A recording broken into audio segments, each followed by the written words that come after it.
Happy 4th of July holiday weekend. Pop quiz. How many people have held the position of President of the United States? How many people have had that job? If you answered 45, it is understandable that you would answer that way. Everybody, including our current president, calls Donald Trump the 45th president of the United States. But you know what? If we are counting him as 45, technically that means we're counting Grover Cleveland twice, because he was the 22nd and 24th president of the United States. And I'm sure Grover Cleveland loves to be counted twice. But in fact, if we're talking about individual people, only 44 people, including the current president, have actually held that job. Here's another item on our quiz. How many presidential elections have we held in this country? The answer to that is 58. A lot of two-termers, even one four-termer. There have been 58 presidential elections since we started having them in the 1700s, in the year 1789. In terms of which American presidential election has been the most contentious, the most exhausting, the most politically divisive, that is up for a debate, and every century has its candidate. But in terms of which election was the most heavily scrutinized after the fact, that one, I think it's pretty clear we are living it right now. There were hints in the months before the November election that something was off, that something was going on in this one that was different. It all seemed, though, almost too big to grasp at the time, in the middle of what was already this incredibly interesting campaign, this incredibly politically volatile campaign.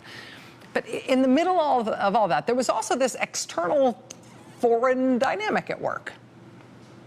Beginning with the news last summer that the email servers of the Democratic Party headquarters had been hacked by Russian hackers.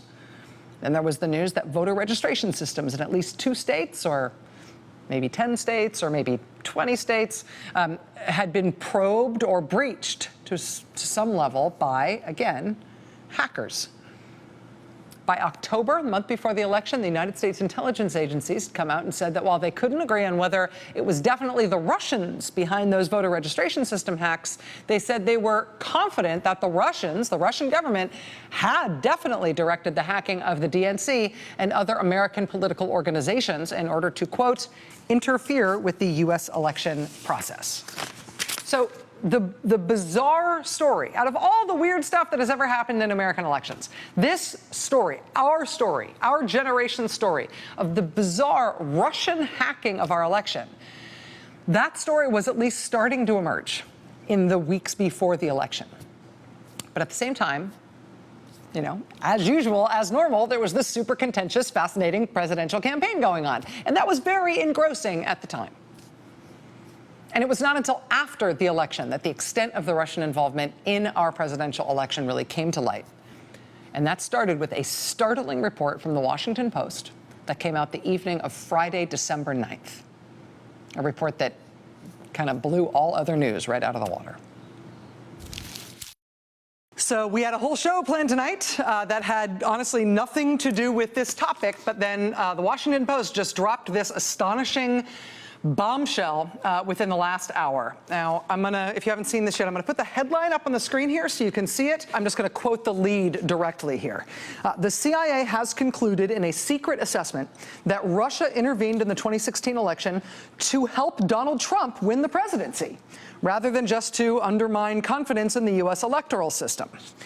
They're citing officials briefed on the matter. Quote, intelligence agencies have identified individuals with connections to the Russian government who provided WikiLeaks with thousands of hacked emails from the DNC and others, including Hillary Clinton's campaign chairman.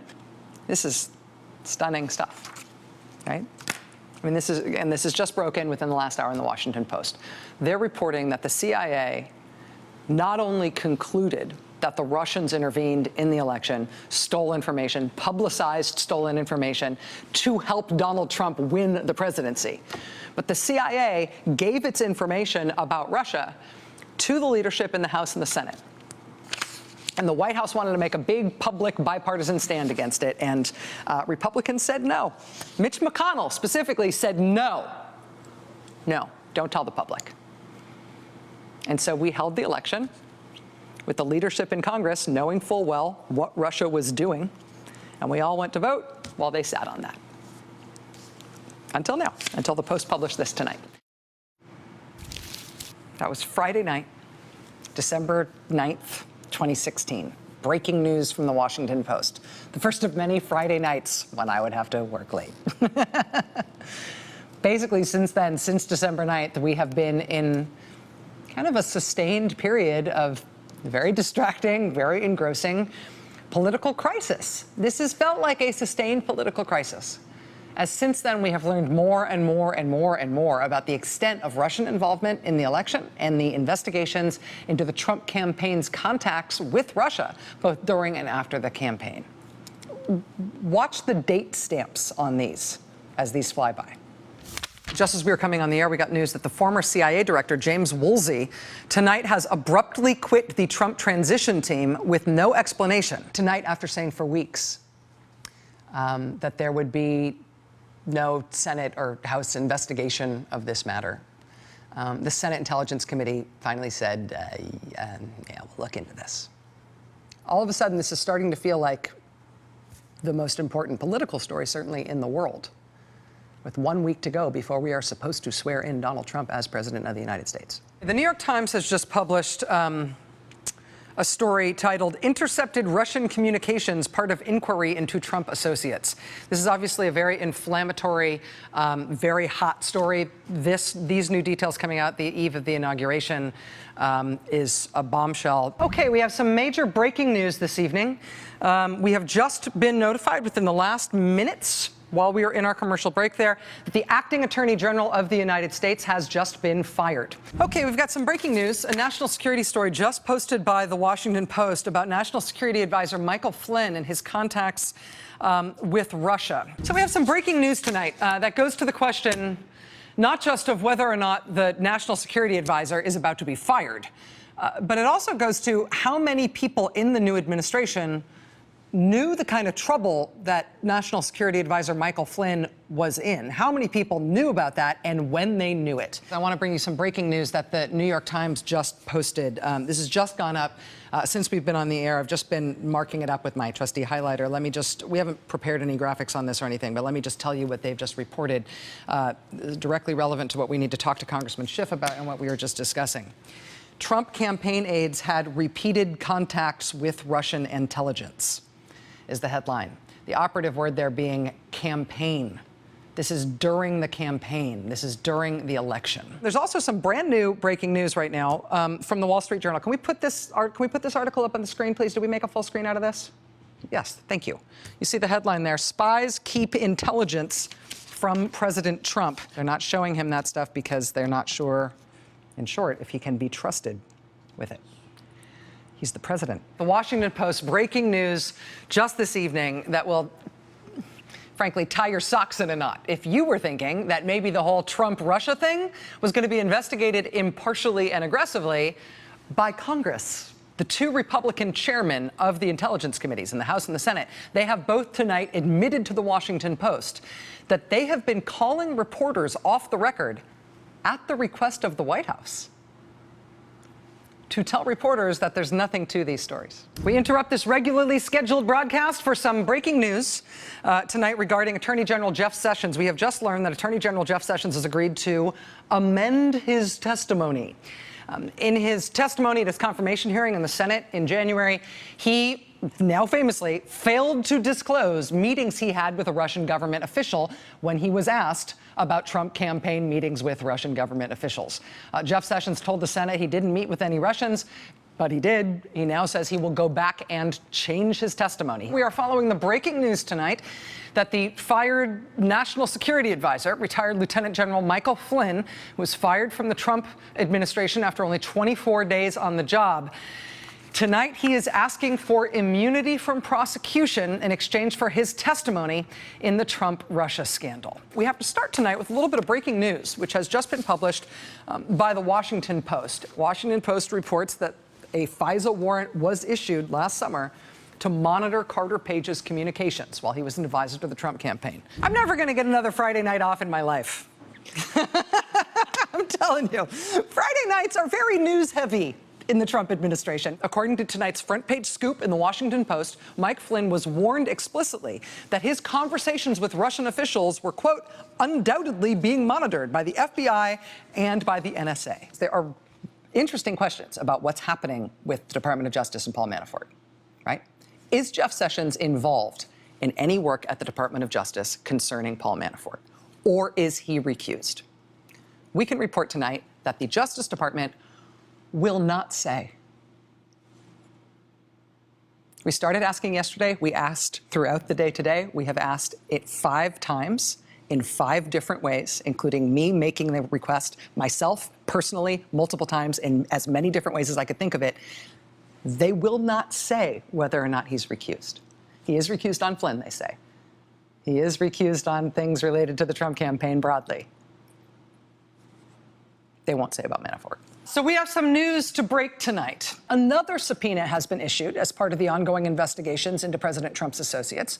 Again, NBC News reporting exclusively tonight that federal investigators have subpoenaed records related to a $3.5 million loan taken out by former Trump campaign manager Paul Manafort last year. We got much more to come tonight, and actually, because this is our life now, new substantive breaking news has just happened in the last couple of minutes. Because no night is complete anymore without several new major breaking news stories about the administration. Just in the last few minutes, we've gotten this new reporting from the New York Times, quoting from the Times.